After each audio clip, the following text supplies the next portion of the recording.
আল্লাহ মানুষকে দুনিয়াতে পাঠালেন কেন? কার স্বার্থে মানুষের ইবাদত করা প্রয়োজন?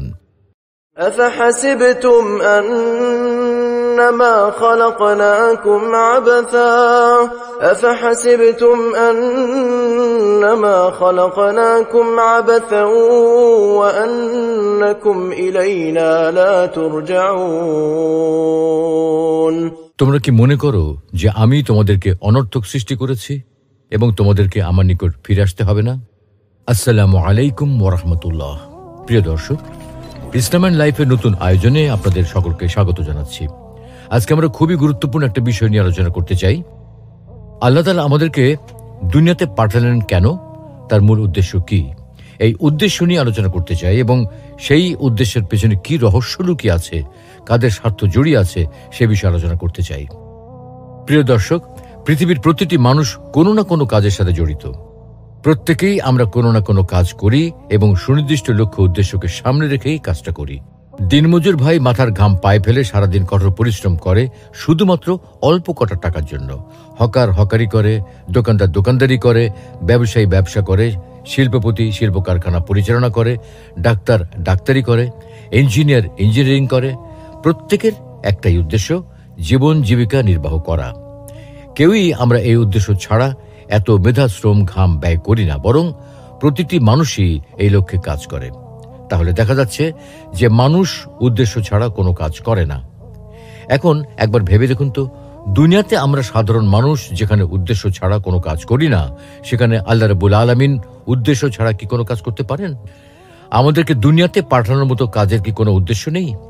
তিনি কি কোনো উদ্দেশ্য ছাড়াই আমাদেরকে এই দুনিয়া পাঠিয়েছেন, নাকি আল্লাহ সুবহানাহু ওয়া তাআলার মতো মহান স্রষ্টা আমাদেরকে কোনো উদ্দেশ্য ছাড়াই শুধুমাত্র খেলার ছলে এই দুনিয়াতে পাঠিয়েছেন? আসলে আল্লাহ তাআলা আসমান জমিন এবং এই দুয়ের মাঝখানে যত কিছু আছে প্রতিটি জিনিসেই নির্দিষ্ট কোনো কারণেই সৃষ্টি করেছেন। তার সকল কাজের পেছনেই নির্দিষ্ট একটা উদ্দেশ্য আছে, যথাযথ কারণ আছে। সুতরাং মানুষের মতো সম্মানিত ও বিশিষ্ট সৃষ্টি জীবকে অবশ্যই তিনি কোনো উদ্দেশ্য ছাড়া সৃষ্টি করেননি এবং দুনিয়াও পাঠাননি, বরং এক মহান লক্ষ্য উদ্দেশ্যকে সামনে রেখেই তিনি মানুষ সৃষ্টি করেছেন এবং দুনিয়ায় পাঠিয়েছেন। কিন্তু মানুষের উদাসীনতা এবং গাফিলতির দরুন অবাক বিস্ময়ে তিনি বলছেন, أفحسبتم أنما خلقناكم عبثا أفحسبتم أنما خلقناكم عبثا وأنكم إلينا لا ترجعون। তোমরা কি ভেবেছ যে আমি তোমাদেরকে কোনো উদ্দেশ্য ছাড়াই শুধুমাত্র খেলার ছলে সৃষ্টি করেছি? আবার তোমরা কি এটাও ভুলে গেলে যে একদিন তোমাদেরকে আবারও আমার কাছে ফিরে আসতে হবে? সূরা মুমিনুনের এই আয়াতে আল্লাহ তাআলা মানুষের দুনিয়ায় আগমনের উদ্দেশ্য সম্পর্কে গাফিলতি দেখে এই কথা বলছেন। আবার সূরা যারিয়াতে তিনি সুস্পষ্ট ভাষা আমাদেরকে পৃথিবীতে পাঠানোর কারণ ও উদ্দেশ্য পুনরায় স্মরণ করিয়ে দিয়ে ঘোষণা করেছেন, وما خلقت الجن والإنس إلا ليعبدون। আমি জিন ও মানব জাতিকে শুধুমাত্র আমার ইবাদতের উদ্দেশ্যে সৃষ্টি করেছি। রাইসুল মুফাসসিরিন আব্দুল্লাহ ইবনে আব্বাস রাদিয়াল্লাহু তাআলা আনহু থেকে বর্ণিত, শুধুমাত্র আমার ইবাদতের জন্য সৃষ্টি করেছি, এর অর্থ হলো যেন তারা ইচ্ছা বা অনিচ্ছায় আমার ইবাদতের স্বীকৃতি দেয়। তাহলে দেখা যাচ্ছে আল্লাহ তাআলা মানুষকে দুনিয়াতে পাঠানোর উদ্দেশ্য হলো ইচ্ছায় বা অনিচ্ছায় শুধুমাত্র এক ও একক আল্লাহর ইবাদত করা। কোনো কোনো মুফাসসির বলেন, মহান আল্লাহ রাব্বুল আলামিন মানুষকে এই দুনিয়াতে পাঠিয়েছেন পরীক্ষা করার জন্য যে কোনো ব্যক্তি মহান আল্লাহ রাব্বুল আলামিনকে সবচেয়ে বেশি ভালোবাসেন তার ইবাদতের মাধ্যমে। যেমন আল্লাহ তাআলা ইরশাদ করেন, الذي خلق الموت والحياة ليبلوكم أيكم أحسن عملا وهو العزيز الغفور। যিনি সৃষ্টি করেছেন মরণ ও জীবন যাতে তোমাদেরকে পরীক্ষা করেন কে তোমাদের মধ্যে কর্মে শ্রেষ্ঠ। অন্যত্র আল্লাহ তাআলা বলেন, أحسب الناس أن يتركوا أن يقولوا آمنا وهم لا يفتنون। মানুষ কি মনে করে যে তারা একথা বলেই অব্যাহতি পেয়ে যাবে যে আমরা বিশ্বাস করি এবং তাদেরকে পরীক্ষা করা হবে না? আবার কোন কোন মুফাসসিরিনে কেরাম একথাও বলেছেন, মহান আল্লাহ রাব্বুল আলামিন মানুষকে সৃষ্টি করেছেন ভালোবেসে, শুধুমাত্র ইবাদতের জন্য নয়। কারণ আল্লাহ রাব্বুল আলামিন যখন মানুষকে সৃষ্টি করতে চাইলেন, তখন ফেরেশতাদেরকে জিজ্ঞাসা করলেন, আমি মানুষ তৈরি করতে চাই। তখন ফেরেশতারা তার উত্তরে বলেছিল, وَنَحْنُ نُسَبِّحُ بِحَمْدِكَ وَنُقَدِّسُ لَكَ قَالَ إِنِّي أَعْلَمُ مَا لَا تَعْلَمُونَ। অথচ আমরা প্রতিনিয়ত আপনারই গুণকীর্তন করছি এবং আপনার পবিত্র সত্তাকে স্মরণ করছি। তখন আল্লাহ বলেন, নিঃসন্দেহে আমি যা জানি তোমরা তা জানো না। এক কথায় আমরা বলতে পারি যে মহান আল্লাহ রাব্বুল আলামিন আমাদেরকে ভালোবেসে সৃষ্টি করেছেন তার ইবাদত করার জন্য এবং দুনিয়াতে পাঠিয়েছেন সেটা পরীক্ষা করার জন্য। প্রিয় দর্শক, ইবাদত বলতে আসলে কি বোঝায়? ইবাদত বলতে কি শুধুমাত্র নামাজ, রোজা, হজ, যাকাত এগুলোকেই বোঝায়?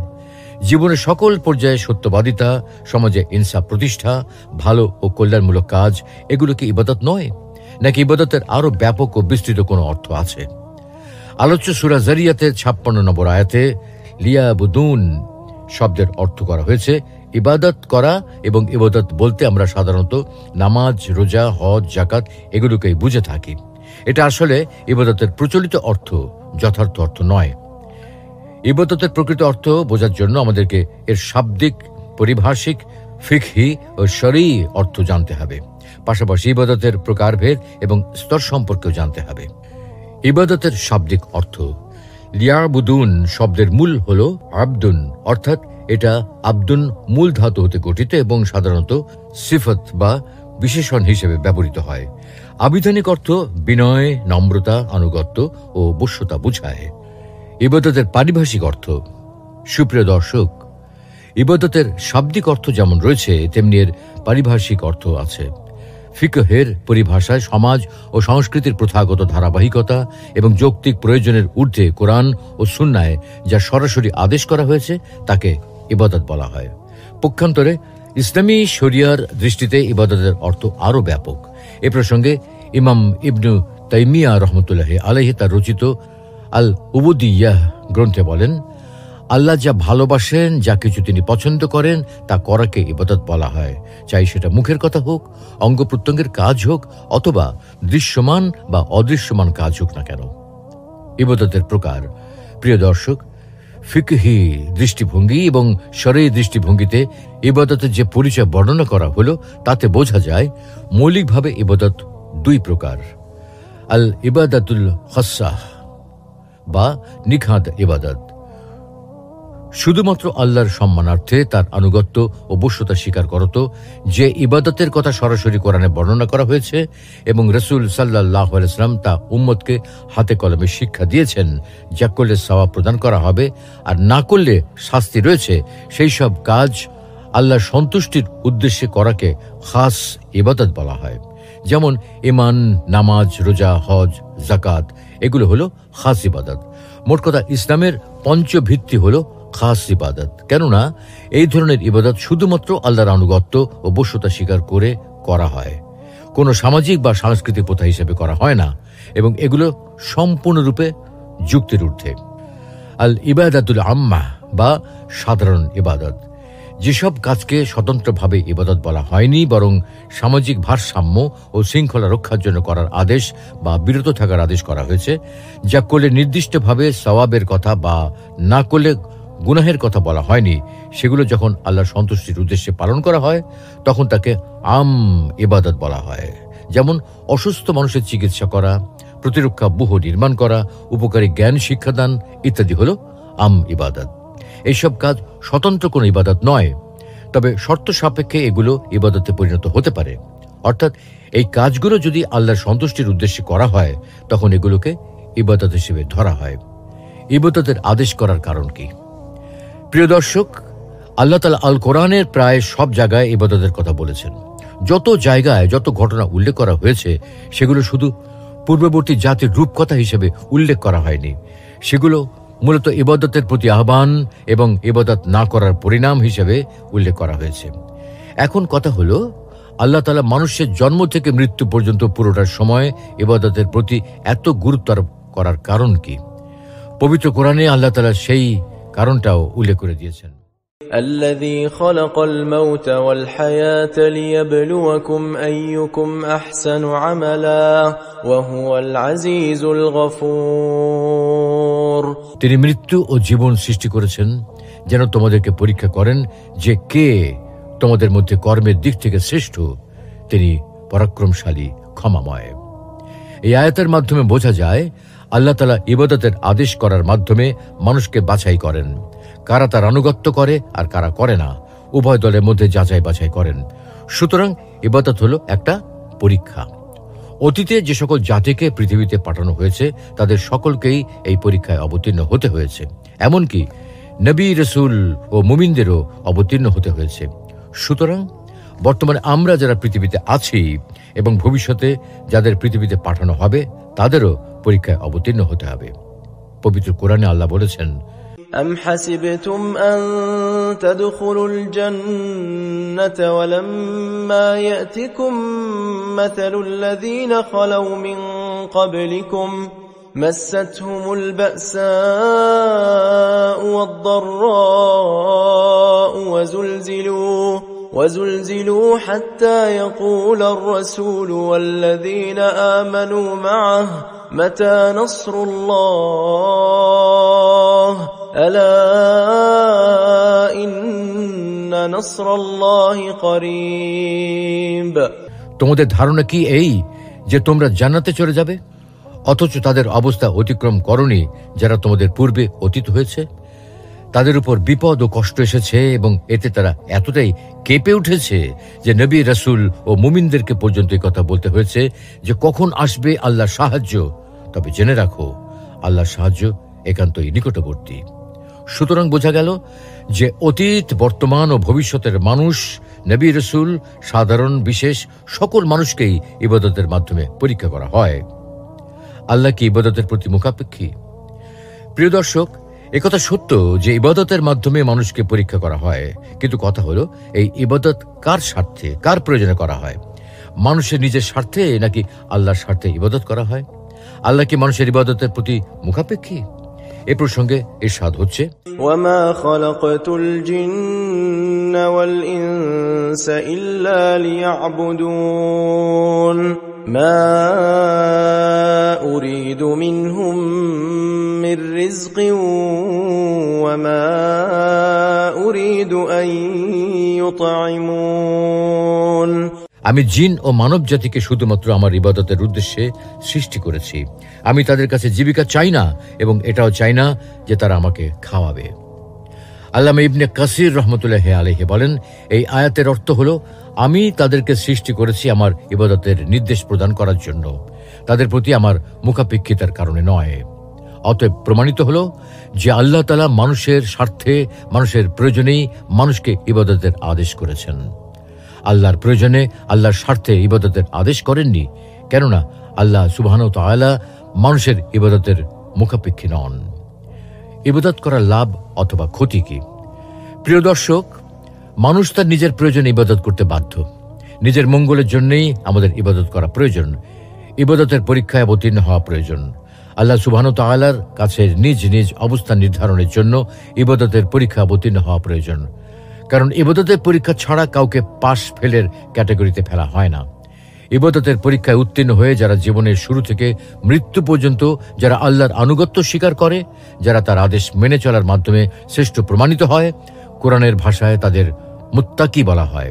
তাদের জন্য আল্লাহ রাব্বুল আলামিন প্রস্তুত রেখেছেন জান্নাত, যার বিস্তৃতি আকাশ ও পৃথিবীর সীমানা ছাড়িয়ে মিশে গেছে অসীম দিগন্তে। তাই তো তিনি মুত্তাকিদের উদ্দেশ্যে আনন্দ চিত্তে ঘোষণা করেছেন, إلى مغفرة من ربكم وجنة عرضها السماوات والأرض أعدت للمتقين। তোমাদের পালনকর্তার ক্ষমা এবং জান্নাতের দিকে ছুটে যাও, যার সীমানা হচ্ছে আসমান ও জমিন, যা তৈরি করা হয়েছে মুত্তাকিদের জন্য। পক্ষান্তরে যারা মনে করে মানুষকে পৃথিবীতে পাঠানোর পেছনে আল্লাহর কোনো উদ্দেশ্য নেই, পুনরায় তার কাছে ফিরে যাওয়ার কথা ভুলে যায় এবং আল্লাহর আনুগত্য করে না, তাদের জন্য প্রস্তুত রাখা হয়েছে দোজখের যন্ত্রণাময় আযাব। কেননা তারা বিবেক, বুদ্ধি এবং শ্রবণ ও দৃষ্টিশক্তি কাজে লাগিয়ে মানুষকে পৃথিবীতে পাঠানোর উদ্দেশ্য অনুভব করে না। তাই তো আল্লাহ তাআলা তাদের উদ্দেশ্যে কঠোর হুঁশিয়ারি দিয়ে বলেছেন, وَلَقَدْ ذَرَأْنَا لِجَهَنَّمَ كَثِيرًا مِنَ الْجِنِّ وَالْإِنسِ لَهُمْ قُلُوبٌ لَا يَفْقَهُونَ بِهَا وَلَهُمْ أَعْيُنٌ لَا يُبْصِرُونَ بِهَا وَلَهُمْ آذَانٌ لَا يَسْمَعُونَ بِهَا أُولَئِكَ كَالْأَنْعَامِ بَلْ هُمْ أَضَلُّ أُولَئِكَ هُمُ الْغَافِلُونَ। আর আমি বহু জিন ও মানুষকে জাহান্নামের জন্য সৃষ্টি করেছি। তাদের অন্তর রয়েছে, তা দ্বারা বিবেচনা করে না। তাদের চোখ রয়েছে, তা দ্বারা দেখে না। আর তাদের কান রয়েছে, তা দ্বারা শোনে না। তারা চতুষ্পদ জন্তুর মতো, বরং তাদের চেয়েও নিকৃষ্টতর। তারাই হলো গাফেল, শৈথিল্যপরায়ণ। সুতরাং আয়াতে কারিমার মাধ্যমে বোঝা যায় যে মানুষ তার নিজের স্বার্থে ইবাদত করে। যখন পৃথিবীতে আগমনের উদ্দেশ্য সফল করে, তখন তারা লাভ করে আল্লাহর ক্ষমা এবং জান্নাতের অনন্ত পুরস্কার। আর যারা পৃথিবীতে পাঠানোর উদ্দেশ্য ভুলে যায়, তারা চতুষ্পদ জন্তুর মতো, বরং তাদের চেয়েও নিকৃষ্টতর প্রমাণিত হয়। সুপ্রিয় দর্শক, আমরা আমাদের আলোচনার শেষ পর্যায়ে চলে এসেছি। তাই সংক্ষেপে বলতে চাই, আল্লাহ মানুষকে দুনিয়াতে পাঠানোর কারণ হলো প্রথমত পরিপূর্ণরূপে এক ও অদ্বিতীয় আল্লাহর দাসত্ব ও আনুগত্য স্বীকার করা এবং সর্ববিষয়ে শুধুমাত্র আল্লাহ তাআলার সন্তুষ্টির জন্য রাসূলুল্লাহ সাল্লাল্লাহু আলাইহি ওয়াসাল্লামের সুন্নাহ অনুসারে আদেশকৃত বিষয়গুলো বাস্তবায়ন করা এবং নিষিদ্ধ বিষয়গুলো পরিহার করা। আল্লাহ রাব্বুল আলামিন আমাদের সকলকে পৃথিবীতে পাঠানোর উদ্দেশ্য অনুধাবন করার তৌফিক দান করুন। সকল কাজে আল্লাহর আনুগত্য করার তৌফিক দান করুন এবং তার সন্তুষ্টি অর্জন করার মাধ্যমে চিরস্থায়ী সফলতা অর্জন করার তৌফিক দান করুন। আমিন।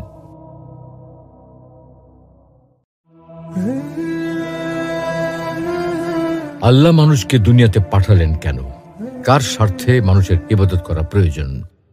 أفحسبتم أنما خلقناكم عبثا أفحسبتم أنما خلقناكم عبثا وأنكم إلينا لا ترجعون।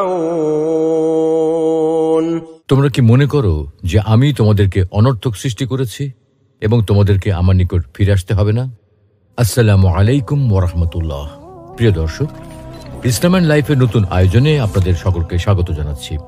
আজকে আমরা খুবই গুরুত্বপূর্ণ একটা বিষয় নিয়ে আলোচনা করতে চাই।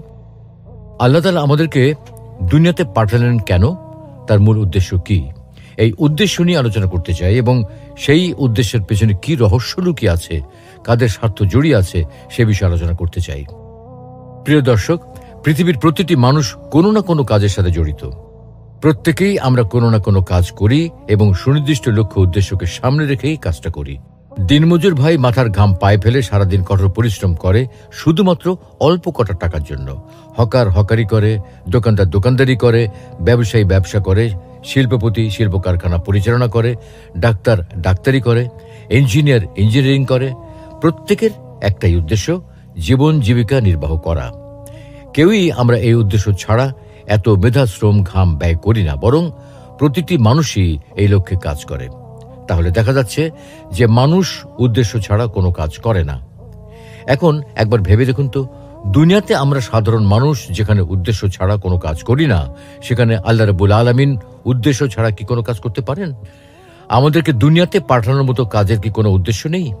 তিনি কি কোনো উদ্দেশ্য ছাড়াই আমাদেরকে এই দুনিয়া পাঠিয়েছেন, নাকি আল্লাহ সুবহানাহু ওয়া তাআলার মতো মহান স্রষ্টা আমাদেরকে কোনো উদ্দেশ্য ছাড়াই শুধুমাত্র খেলার ছলে এই দুনিয়াতে পাঠিয়েছেন? আসলে আল্লাহ তাআলা আসমান, জমিন এবং এই দুয়ের মাঝখানে যত কিছু আছে প্রতিটি জিনিসেই নির্দিষ্ট কোনো কারণেই সৃষ্টি করেছেন। তার সকল কাজের পেছনেই নির্দিষ্ট একটা উদ্দেশ্য আছে, যথাযথ কারণ আছে। সুতরাং মানুষের মতো সম্মানিত ও বিশিষ্ট সৃষ্টি জীবকে অবশ্যই তিনি কোনো উদ্দেশ্য ছাড়া সৃষ্টি করেননি এবং দুনিয়াও পাঠাননি। বরং এক মহান লক্ষ্য উদ্দেশ্যকে সামনে রেখেই তিনি মানুষ সৃষ্টি করেছেন এবং দুনিয়ায় পাঠিয়েছেন। কিন্তু মানুষের উদাসীনতা এবং গাফিলতির দরুন অবাক বিস্ময়ে তিনি বলছেন, أفحسبتم أنما خلقناكم عبثا أفحسبتم أنما خلقناكم عبثا وأنكم إلينا لا ترجعون। তোমরা কি ভেবেছ যে আমি তোমাদেরকে কোনো উদ্দেশ্য ছাড়াই শুধুমাত্র খেলার ছলে সৃষ্টি করেছি? আবার তোমরা কি এটাও ভুলে গেলে যে একদিন তোমাদেরকে আবারও আমার কাছে ফিরে আসতে হবে? সূরা মুমিনুনের এই আয়াতে আল্লাহ তাআলা মানুষের দুনিয়ায় আগমনের উদ্দেশ্য সম্পর্কে গাফিলতি দেখে এই কথা বলছেন।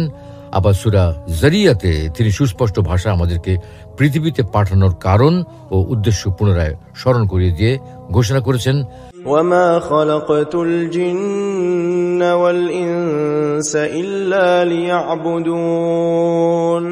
আমি জিন ও মানব জাতিকে শুধুমাত্র আমার ইবাদতের উদ্দেশ্যে সৃষ্টি করেছি। রাইসুল মুফাসসিরিন আব্দুল্লাহ ইবনে আব্বাস রাদিয়াল্লাহু তাআলা আনহু থেকে বর্ণিত, শুধুমাত্র আমার ইবাদতের জন্য সৃষ্টি করেছি, এর অর্থ হলো যেন তারা ইচ্ছা বা অনিচ্ছায় আমার ইবাদতের স্বীকৃতি দেয়।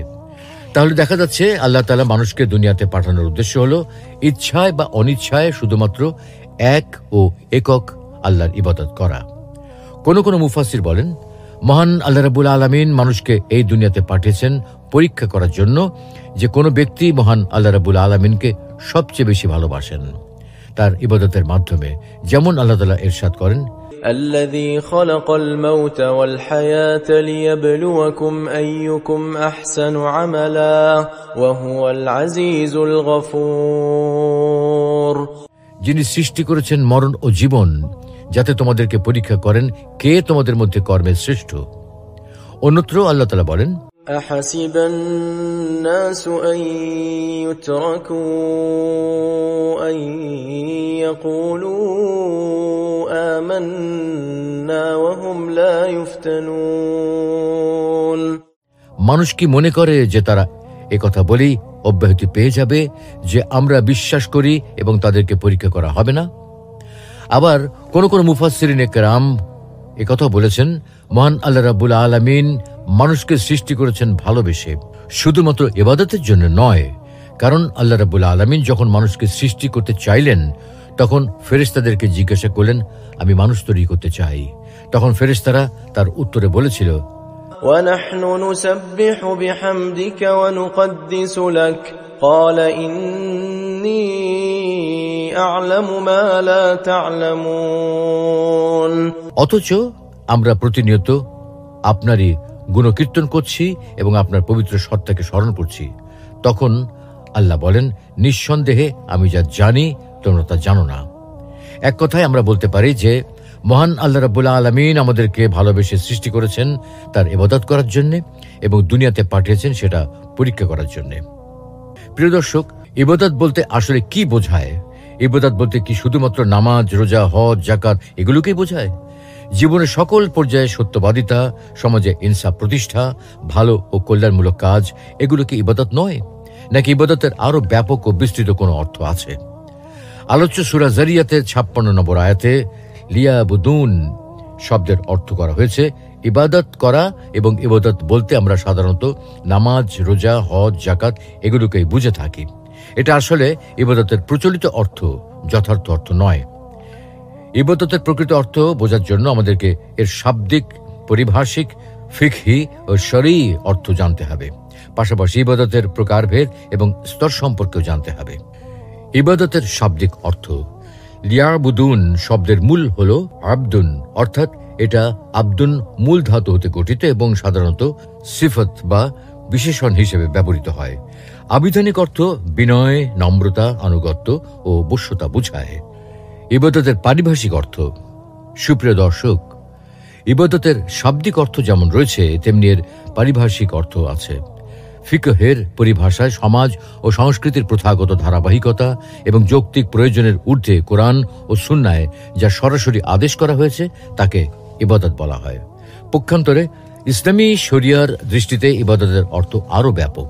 এ প্রসঙ্গে ইমাম ইবনু তাইমিয়া রহমতুল্লাহ আলাইহি তার রচিত আল উবুদিয়াহ গ্রন্থে বলেন, আল্লাহ যা ভালোবাসেন, যা কিছু তিনি পছন্দ করেন, তা করাকে ইবাদত বলা হয়। চাই সেটা মুখের কথা হোক, অঙ্গ প্রত্যঙ্গের কাজ হোক, অথবা দৃশ্যমান বা অদৃশ্যমান কাজ হোক না কেন। ইবাদতের প্রকার। প্রিয় দর্শক, ফিকহি দৃষ্টিভঙ্গি এবং শরঈ দৃষ্টিভঙ্গিতে ইবাদতের যে পরিচয় বর্ণনা করা হলো, তাতে বোঝা যায় মৌলিকভাবে ইবাদত দুই প্রকার। আল ইবাদাতুল খাসসাহ বা নিখাদ ইবাদত, শুধুমাত্র আল্লাহর সম্মানার্থে তার আনুগত্য ও বশ্যতা স্বীকার করত, যে ইবাদতের কথা সরাসরি কোরআনে বর্ণনা করা হয়েছে এবং রাসূল সাল্লাল্লাহু আলাইহি ওয়াসাল্লাম তা উম্মতকে হাতে কলমে শিক্ষা দিয়েছেন।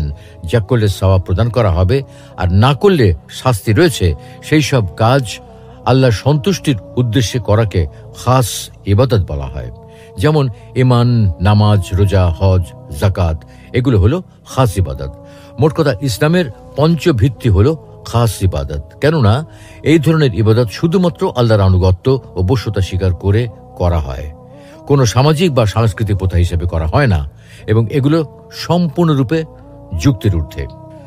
আল ইবাদাতুল আম্মা বা সাধারণ ইবাদত, যেসব কাজকে স্বতন্ত্রভাবে ইবাদত বলা হয়নি, বরং সামাজিক ভারসাম্য ও শৃঙ্খলা রক্ষার জন্য করার আদেশ বা বিরত থাকার আদেশ করা হয়েছে, যা করলে নির্দিষ্টভাবে সওয়াবের কথা বা না করলে গুনাহের কথা বলা হয়নি, সেগুলো যখন আল্লাহর সন্তুষ্টির উদ্দেশ্যে পালন করা হয়, তখন তাকে আম ইবাদত বলা হয়। যেমন অসুস্থ মানুষের চিকিৎসা করা, প্রতিরক্ষা ব্যূহ নির্মাণ করা, উপকারী জ্ঞান শিক্ষাদান ইত্যাদি হল আম ইবাদত। এইসব কাজ স্বতন্ত্র কোনো ইবাদত নয়, তবে শর্ত সাপেক্ষে এগুলো ইবাদতে পরিণত হতে পারে। অর্থাৎ এই কাজগুলো যদি আল্লাহর সন্তুষ্টির উদ্দেশ্যে করা হয়, তখন এগুলোকে ইবাদত হিসেবে ধরা হয়। ইবাদতের আদেশ করার কারণ কি? প্রিয় দর্শক, আল্লাহ তাআলা আল কোরআনের প্রায় সব জায়গায় ইবাদতের কথা বলেছেন। যত জায়গায় যত ঘটনা উল্লেখ করা হয়েছে, সেগুলো শুধু পূর্ববর্তী জাতির রূপকথা হিসেবে উল্লেখ করা হয়নি, সেগুলো মূলত ইবাদতের প্রতি আহ্বান এবং ইবাদত না করার পরিণাম হিসেবে উল্লেখ করা হয়েছে। এখন কথা হলো, আল্লাহ তাআলা মানুষের জন্ম থেকে মৃত্যু পর্যন্ত পুরোটার সময় ইবাদতের প্রতি এত গুরুত্ব আরোপ করার কারণ কি? পবিত্র কোরআনে আল্লাহ তাআলা সেই কারণটাও উল্লেখ করে দিয়েছেন। الذي خلق الموت والحياة ليبلوكم أيكم أحسن عملا وهو العزيز الغفور। তিনি মৃত্যু ও জীবন সৃষ্টি করেছেন যেন তোমাদেরকে পরীক্ষা করেন যে কে তোমাদের মধ্যে কর্মের দিক থেকে শ্রেষ্ঠ। তিনি পরাক্রমশালী, ক্ষমাময়। এই আয়াতের মাধ্যমে বোঝা যায় আল্লাহ তাআলা ইবাদতের আদেশ করার মাধ্যমে মানুষকে বাছাই করেন, কারা তার আনুগত্য করে আর কারা করে না, উভয় দলের মধ্যে যাচাই বাছাই করেন। সুতরাং ইবাদত হলো একটা পরীক্ষা। অতীতে যে সকল জাতিকে পৃথিবীতে পাঠানো হয়েছে, তাদের সকলকেই এই পরীক্ষায় অবতীর্ণ হতে হয়েছে। এমনকি নবী, রাসূল ও মুমিনদেরও অবতীর্ণ হতে হয়েছে।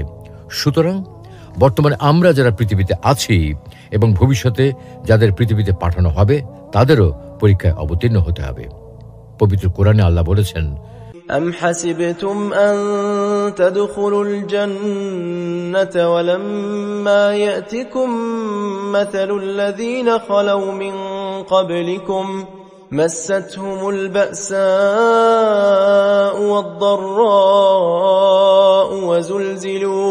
وزلزلوا حتى يقول الرسول والذين آمنوا معه متى نصر الله ألا إن نصر الله قريب।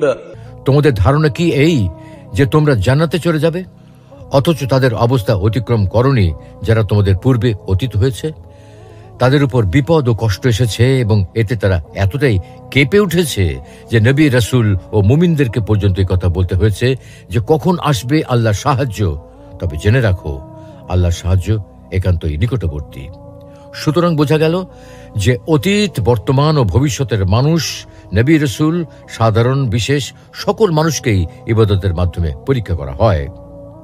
আল্লাহ কি ইবাদতের প্রতি মুখাপেক্ষী? প্রিয় দর্শক, একথা সত্য যে ইবাদতের মাধ্যমে মানুষকে পরীক্ষা করা হয়, কিন্তু কথা হলো এই ইবাদত কার স্বার্থে, কার প্রয়োজনে করা হয়? মানুষের নিজের স্বার্থে নাকি আল্লাহর স্বার্থে ইবাদত করা হয়? আল্লাহ কি মানুষের ইবাদতের প্রতি মুখাপেক্ষী? এ প্রসঙ্গে ইরশাদ হচ্ছে, وما خلقت الجن والإنس إلا ليعبدون ما أريد منهم من رزق وما أريد أن يطعمون। আমি জিন ও মানব জাতিকে শুধুমাত্র আমার ইবাদতের উদ্দেশ্যে সৃষ্টি করেছি। আমি তাদের কাছে জীবিকা চাই না এবং এটাও চাই না যে তারা আমাকে খাওয়াবে।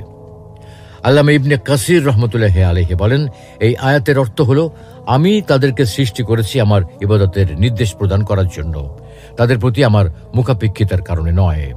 অতএব প্রমাণিত হলো যে আল্লাহ তাআলা মানুষের স্বার্থে, মানুষের প্রয়োজনেই মানুষকে ইবাদতের আদেশ করেছেন। আল্লাহর প্রয়োজনে, আল্লাহর স্বার্থে ইবাদতের আদেশ করেননি, কেননা আল্লাহ সুবহানাহু ওয়া তাআলা মানুষের ইবাদতের মুখাপেক্ষী নন।